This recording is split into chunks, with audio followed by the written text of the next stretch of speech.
How I convinced my parents to remove my bedtime rule. They never expected this. I never thought about bedtime could feel like prison. I'm 17. Let's call me Arjun. In my house, 10 p.m. wasn't a suggestion. It was law. No matter what. Exams. 10 p.m. Important work. 10 p.m. Mid-thought. Doesn't matter. Lights off.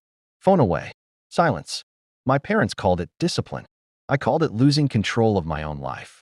One night at a time. I tried arguing once. Big mistake. You'll ruin your health. You don't know what's good for you. End of discussion. After that, I stopped arguing. But I didn't stop thinking. Because something didn't make sense. My grades weren't bad. My habits weren't chaotic. But I was constantly exhausted. Not physically, mentally. So I did something they never expected. I stopped complaining and started collecting evidence. For weeks, I tracked everything. Sleep quality, focus levels, study output, burnout patterns. I even compared days I followed the rule versus days I unintentionally broke it. And the difference was obvious. I just didn't have permission to prove it yet. Then came the night I decided to end it. Not the rule, the argument. I printed everything. Charts, notes, comparisons, a full schedule breakdown. It looked less like a teenager's complaint and more like a case file. That evening, I didn't fight.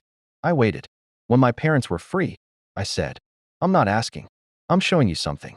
If I'm wrong, I'll drop it. They laughed at first, until I started speaking.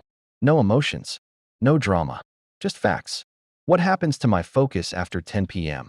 What happens to my sleep when I'm forced to stop mid-work? What it cost me the next day? The room got quieter. The longer I spoke, my mom crossed her arms. My dad didn't interrupt. That was new. When I finished, there was a long silence. Then my dad said something I didn't expect. You didn't come here to fight. You came here prepared. My mom looked at the papers again, then at me, and finally said, we'll try it. 2 weeks. If it goes wrong, it stops. That should have been the end of it.